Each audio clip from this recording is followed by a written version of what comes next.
उमरो ओलांडू नको, सगळा घेऊन जाय. अजून बरा ना चालूच हा यांचा. हो हो हो दत्ता, असू दे असू दे. त्यांचा नेहमीच असं. वकील काका इले ह, त्यांच्याशी बोला.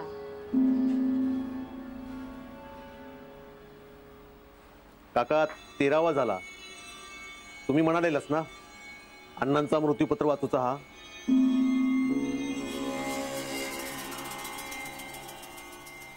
हो, अण्णांच्या इच्छेनुसार मृत्यूपत्राचं वाचन उद्या करूया.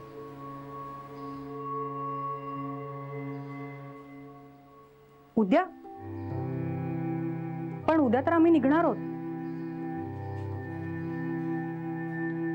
आज जर वाचन होणार नसेल तर तुम्ही मेल करा किंवा पोस्ट करा, काहीच प्रॉब्लेम नाही.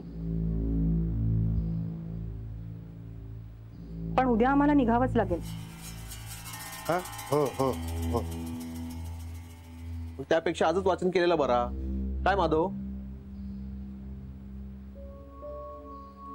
अण्णांच्या इच्छेप्रमाणे 13वेलाच मृत्यूपत्राचं वाचन झालं असतं तर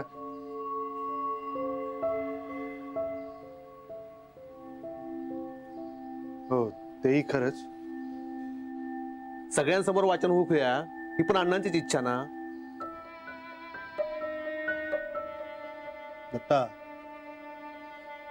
तू म्हटल्याप्रमाणे सगळ्यांसमोर वाचन व्हावं ही अण्णांची इच्छा होती.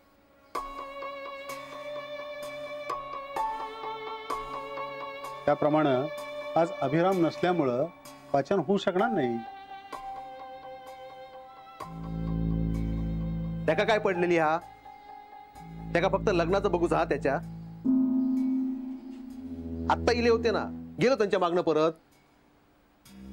दत्ता जाऊ दे. कित्याक जायचा? हे अधिक महत्वाचा हा ना.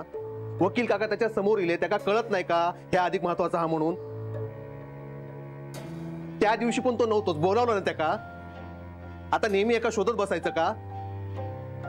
इतरांची अडचणी असता. मादक जाऊचा हा.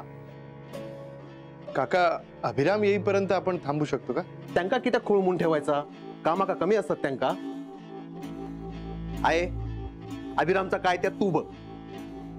तू ऐक आणि त्याका सांग.